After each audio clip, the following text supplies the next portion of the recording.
Amigos, bem-vindos a mais um Buongiorno São Paulo na nossa edição Business. Hoje vamos falar de um tópico muito importante que é o gerenciamento das utilities, né? Como economizar, especialmente para as empresas e indústrias, né? Aqui no Brasil. Estaremos falando claramente com um ítalo-brasileiro que é esperto, né, nisso, especializado nisso, mas primeiro gostaria de agradecer o nosso amigo e parceiro Walter Bottaro da BCCO Consulting, que nos ajudou no passado e até hoje com a parte da contabilidade, nos ajudou a montar a startup do Buongiorno São Paulo, né, formalmente no Brasil.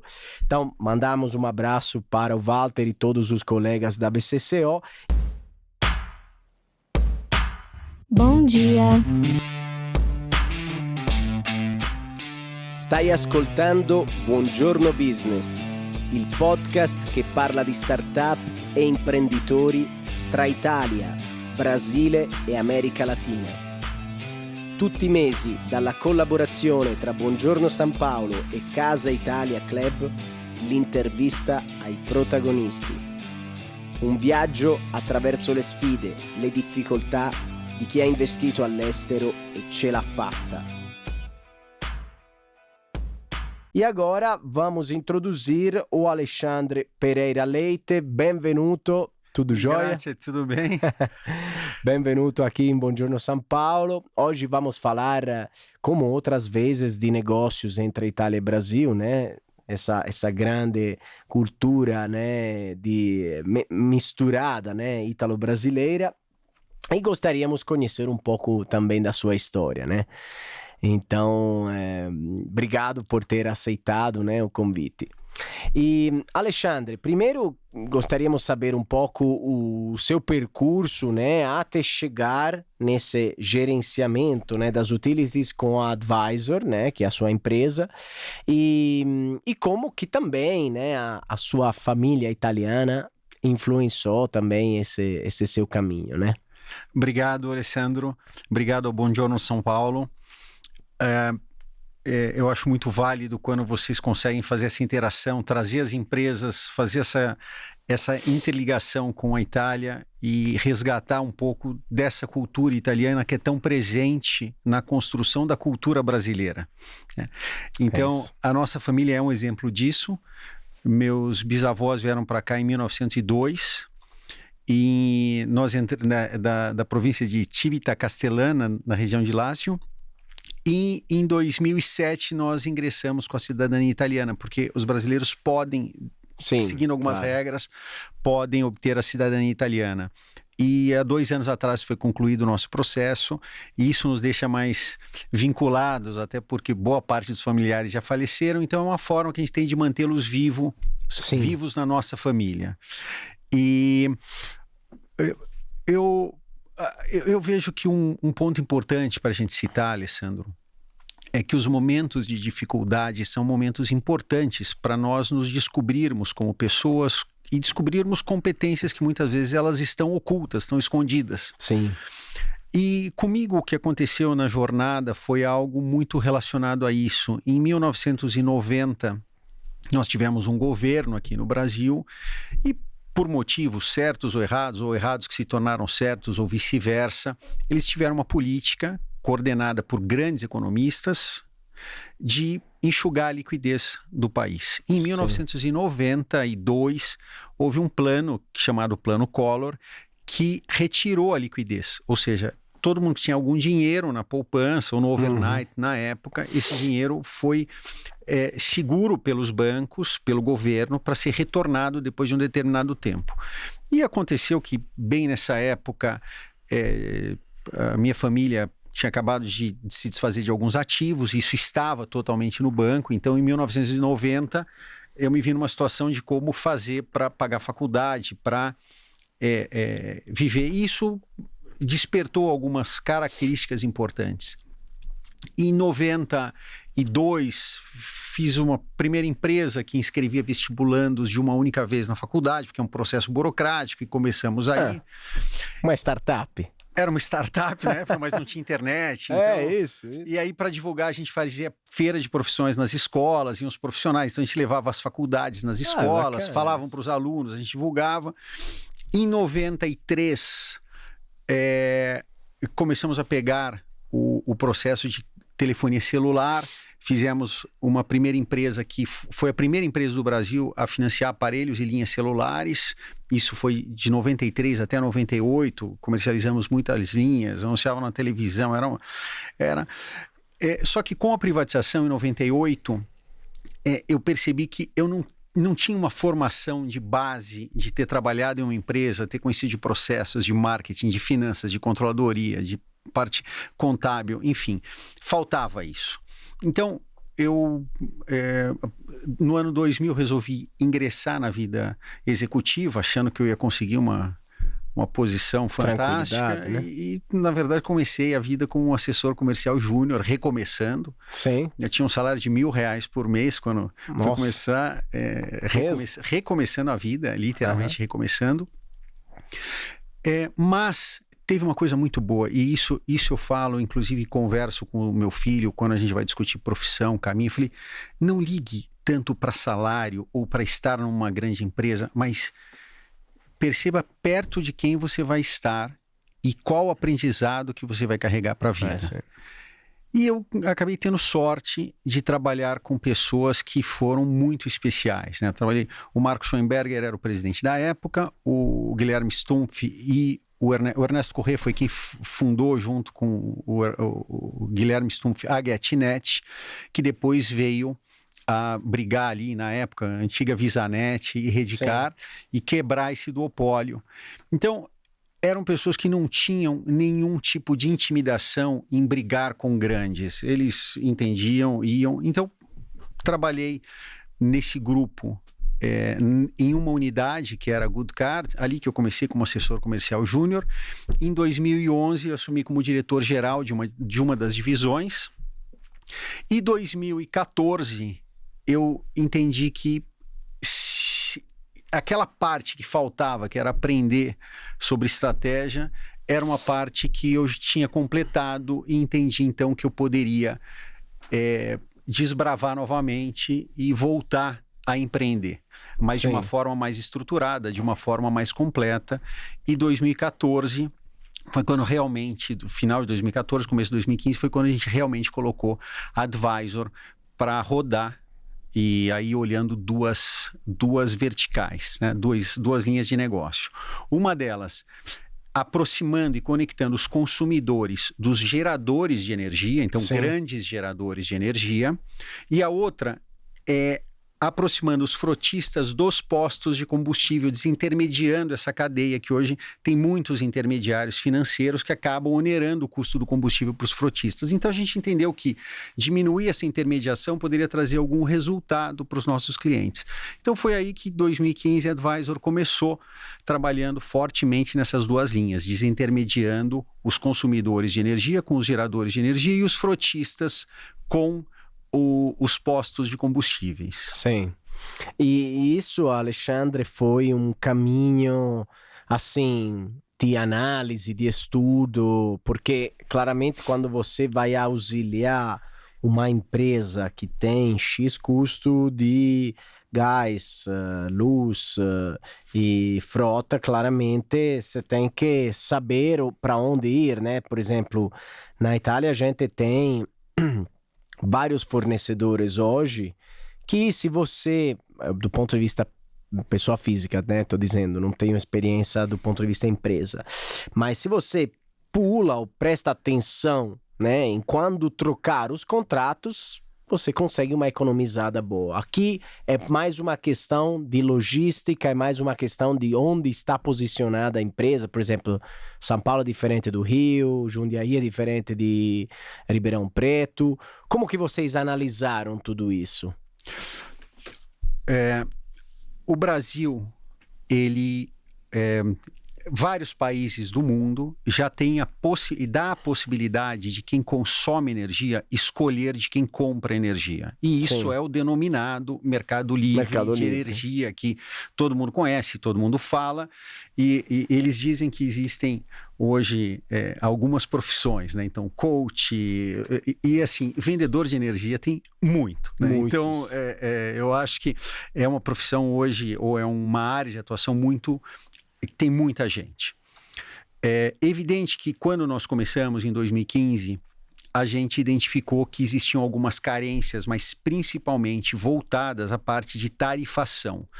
Então, quando nós associamos, uma coisa é o mercado livre, a energia, reduzir custo aqui é relativamente fácil. Qualquer um das 200 ou 300 empresas que fazem isso conseguem oferecer isso. E você, dependendo do momento, você pode ter 40%, 50% de redução de custos, como foi há um tempo atrás, 35%, 40% como é agora, ou 20%, 18%, mas o fato é que você sempre vai ter redução de custos fazendo essa operação. Só o fato de você mudar o seu modelo de operação. Só que alguns acessórios são importantes, se fazem muito importantes nisso. Primeiro deles são ferramentas de tecnologia que possibilitem que você analise não só quanto eu vou reduzir de custos, mas e eu estou bem contratado junto com a distribuidora, eu estou na modalidade tarifária certa, e a gente começou a trabalhar, a gente começou a ver essa lacuna de mercado. Não só a oportunidade de comprar energia mais barata, mas a oportunidade de colocar alguns algoritmos com tecnologia rodando esses cenários em 360 graus. Eu acredito que hoje a nossa empresa é a única que tem um algoritmo que simula esses 3 cenários simultaneamente. Então, ao invés de ter 33% de redução de custos, os nossos clientes terão 38% ou 39%, terão um pouco a mais. E é aí que a gente entra na parte de energia. Sim, mas é uma plataforma que faz essa simulação, esse cálculo? É uma plataforma. A gente conecta os dados de memórias de massa dos organizadores, então das câmaras de comercialização de energia elétrica, a gente processa esses dados e com inteligência artificial. Eu particularmente, não gosto muito do termo inteligência artificial, porque existem várias discussões, né? várias discussões, mas eu prefiro dizer que a gente usa algoritmos muito bem montados, que simulam esses automatizam e simulam, né? E trazem as respostas de forma muito práticas, pragmáticas. É isso que precisa ser feito. Sim. Além de comprar energia mais barata, o que mais eu posso fazer?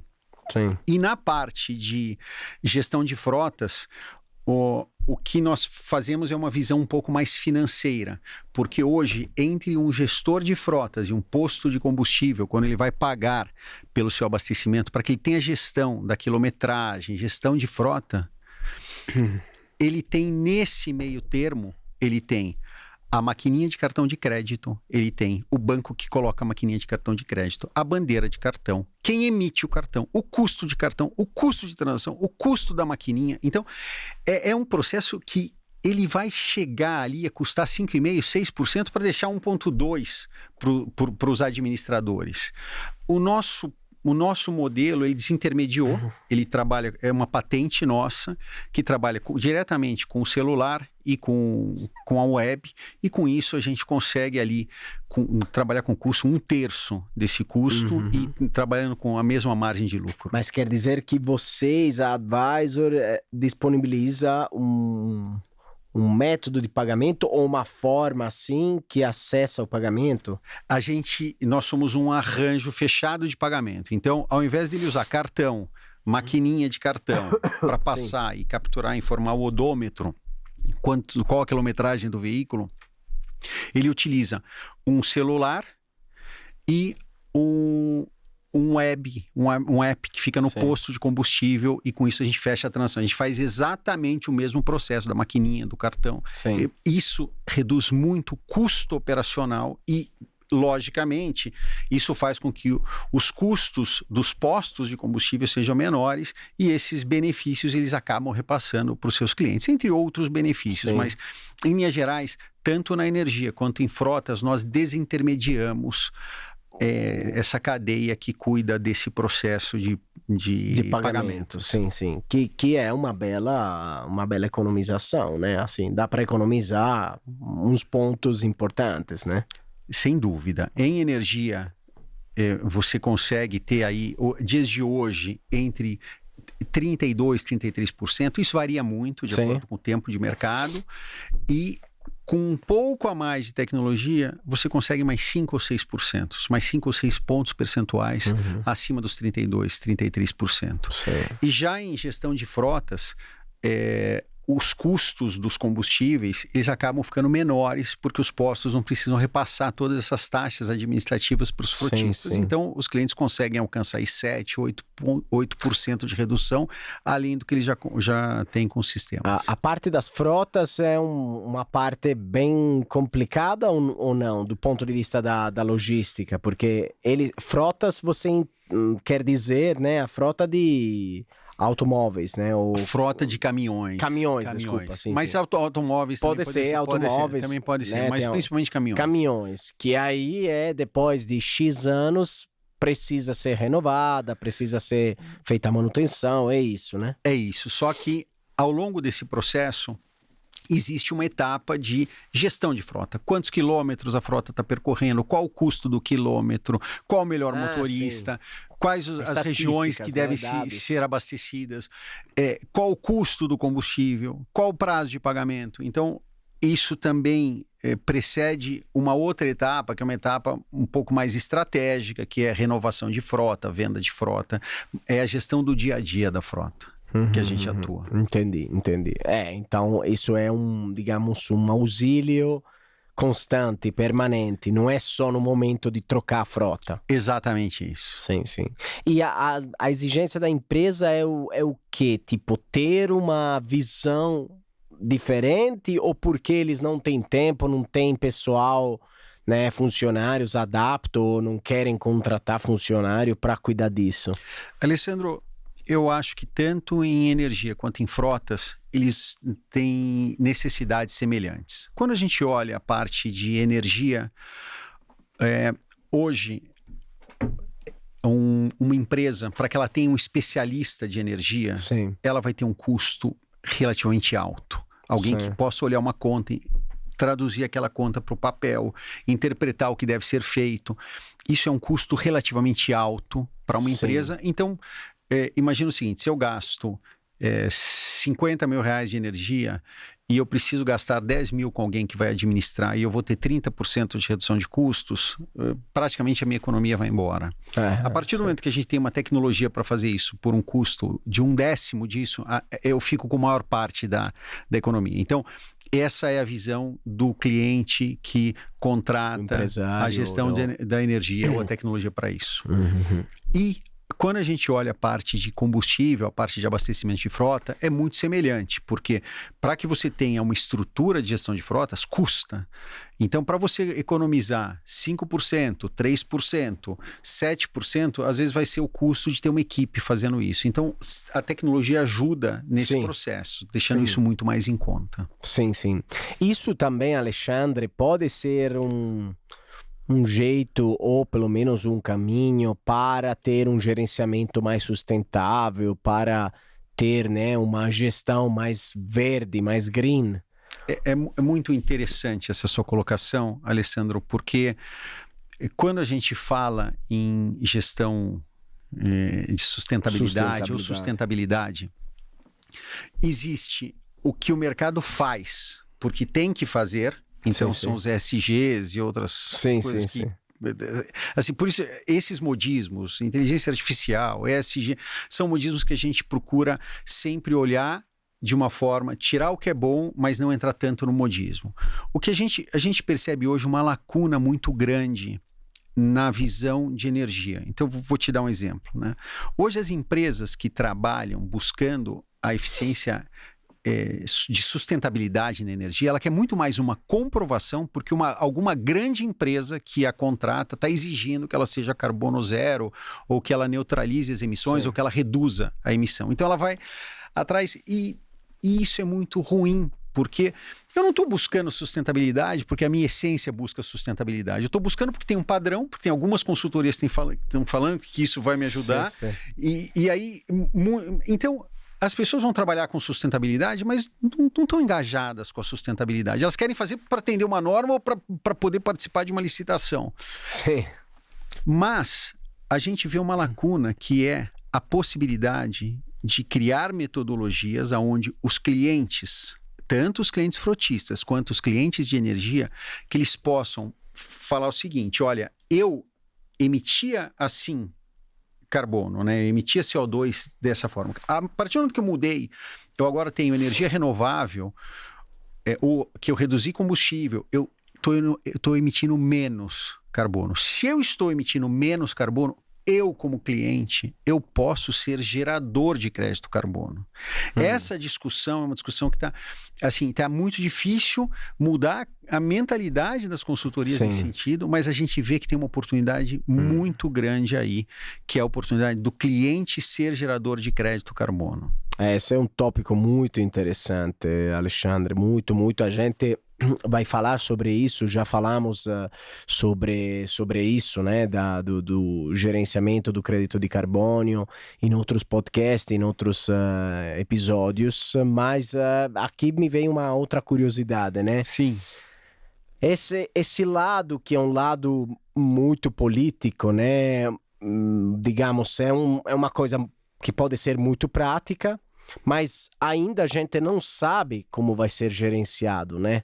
Tipo, esse crédito, como que vai ser negociado, eu li, né, em algumas estatísticas que pode gerar 100 bilhões de dólares para o Brasil daqui ao 2030 e X bilhões até 2050, né? Mas isso para a empresa é possível? É possível atingir esse crédito e renegociar depois?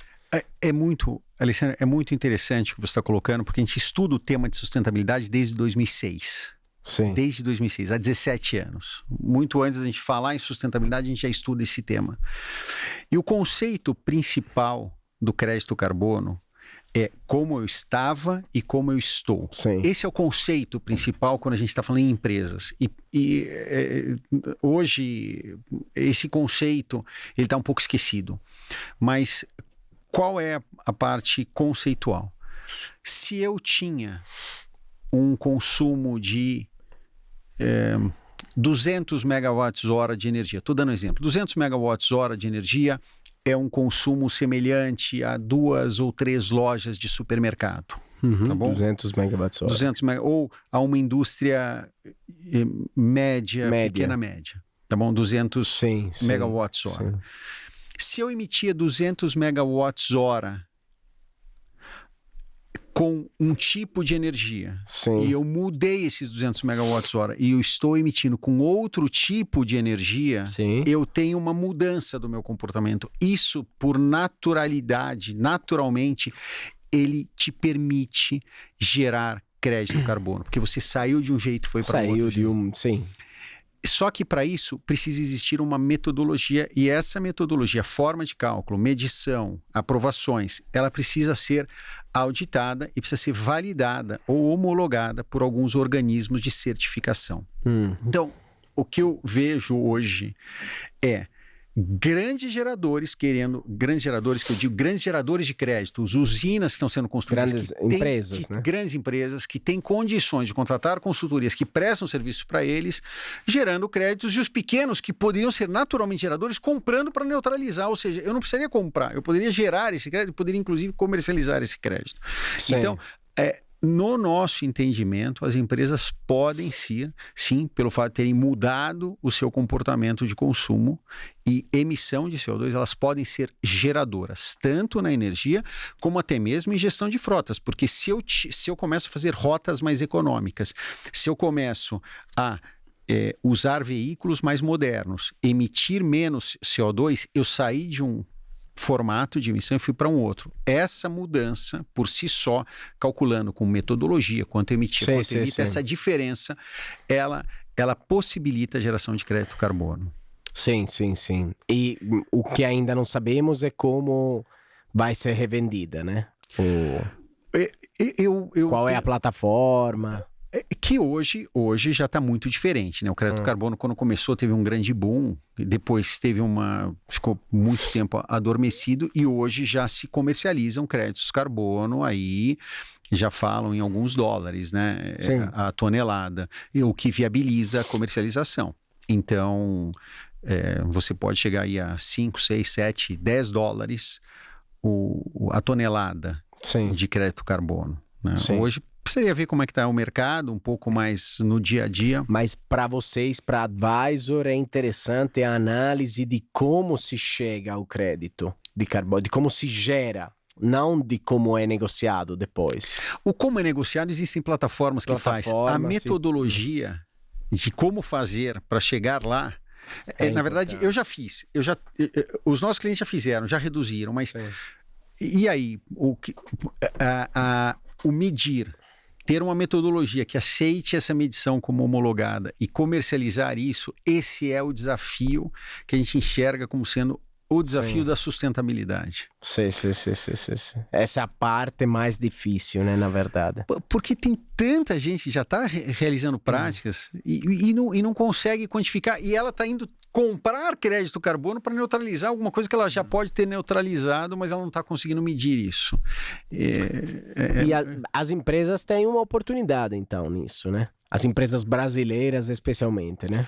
Uma grande oportunidade. E as consultorias que cuidam de sustentabilidade têm uma grande oportunidade de montar um formato de escala para auxiliar as empresas. Para auxiliar as empresas, mas elas estão tentando auxiliar os grandes. E tem um mercado aqui médio, gigante, que a gente poderia estar promovendo a sustentabilidade no mundo, porque a gente aqui tem práticas muito sustentáveis, mas a gente não está conseguindo medir isso. Sim. Talvez esse seja um dos desafios que a gente precisa conseguir superar para alcançar esse mercado gigantesco que você citou. Sim.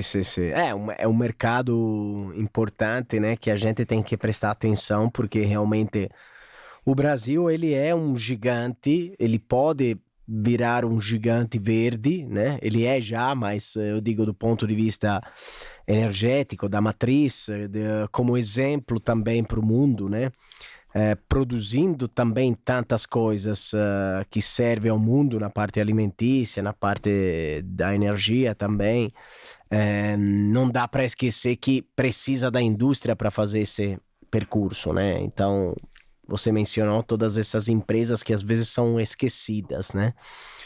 Elas são esquecidas e Alessandro, falta hoje, eu noto que falta a gente desenvolver mais a condição da gente enxergar o que não está sendo mostrado. Então, todo mundo quer resolver sustentabilidade de um jeito, e aí a gente acaba indo por uma linha muito mais complexa, muito mais cara, e chega uma hora que a gente nem sabe o que a gente está fazendo, mas a gente está fazendo porque todo mundo está fazendo. Então, chega uma hora que a gente nem sabe porque a gente está fazendo SG, mas a gente está fazendo porque todo mundo está fazendo, e porque se eu não fizer, também não vou me homologar. Agora, a partir do momento que a gente consegue colocar um pensamento crítico, e aí a gente entra num outro problema, que a gente volta na questão de educação, de desenvolvimento da capacidade de crítica dos estudantes. Sim. E isso, fatalmente, chegando ao empresário e falando um pouco do tema startup, é isso, né? Eu consigo questionar, eu consigo fazer algo diferente, e eu vejo que é uma oportunidade gigantesca e a gente precisa olhar melhor para isso. Sim. E Alexandre, você tem algum outro exemplo de eficientamento que você quer mencionar, né, na parte das empresas? Algum ramo específico, algum segmento específico? Eu vou citar alguns exemplos aqui, alguns exemplos interessantes, né? A gente atende uma empresa logística mundial, uma das maiores empresas de logística.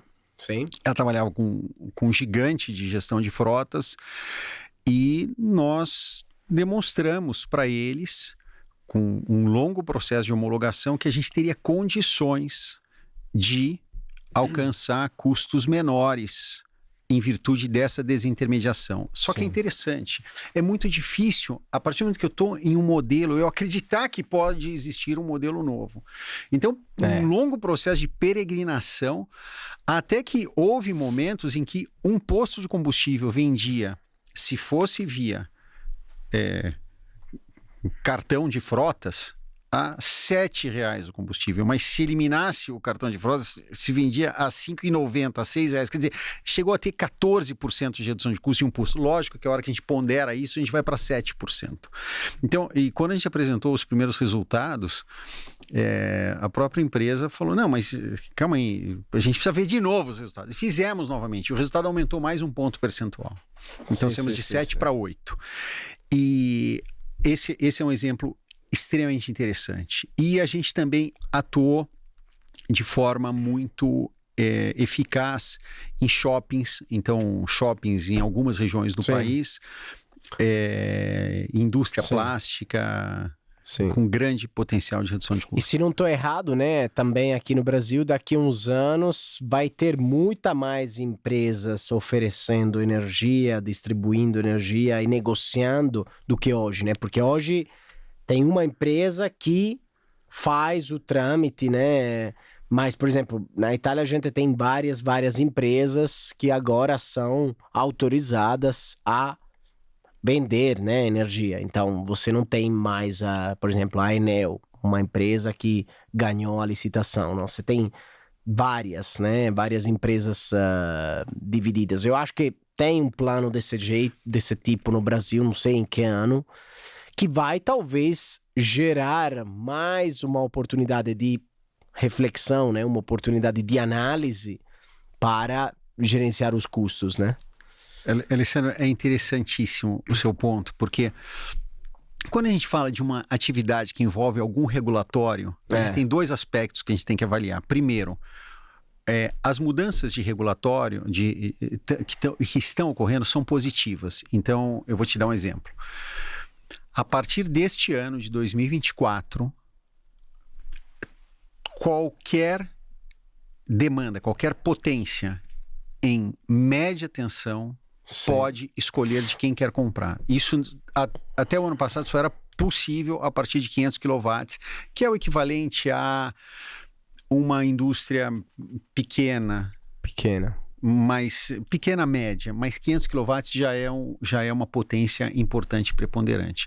Tem muitas empresas que têm 30 kW de potência, tem 70 kW de potência. Sim. Então, e essas empresas já podem, a partir de 2024, elas já podem operacionalizar. E é por isso que a tecnologia se faz tão importante, porque se eu gasto 10 mil reais por mês ou 7 mil reais por mês de energia e meu custo vai cair para 4 mil, eu não posso gastar 3 mil reais para administrar, não posso ter alguém, eu tenho que ter tecnologia que me permita. Sim. E aí as empresas que vão cuidar também não podem encarecer os custos, precisam ter tecnologia para poderem e não precisar encher de funcionário para poder atender essas empresas. Sim. Então, a mudança de regulatório ela é importante. E aí vem um segundo ponto, que é, da mesma forma como o regulatório te ajuda, a gente precisa estar muito atento e muito crítico com relação aos regulatórios, porque o regulatório pode mudar e pode acabar com um negócio em fração de 1 mês ou 2 meses. A gente viu isso em consórcios na década de 80.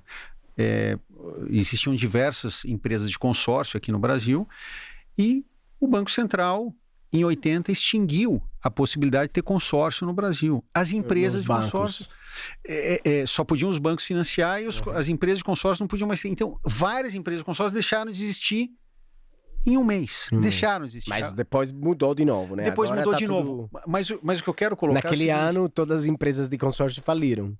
É exatamente isso. O que eu quero dizer é o seguinte: o regulatório é importante, mas a gente só tende a ver, nossa, vai ser uma maravilha, porque agora o regulatório... Só que qualquer mudança, uma discussão de subsídio, uma discussão de outorga de energia renovável, de incentivo à energia renovável, qualquer mudança de regulatório pode mexer muito com qualquer empresa. Por esse motivo, nós temos hoje 2 linhas de negócio. Uma que não é regulada, que é totalmente um meio de pagamento que é um arranjo fechado, então a gente não está sujeito às regulações, e outro que é regulado, depende de regulação, mas a gente tem aí sempre olhando cenários um pouco mais estressados, pensando, se mudar esse regulatório, o que a gente vai fazer, né?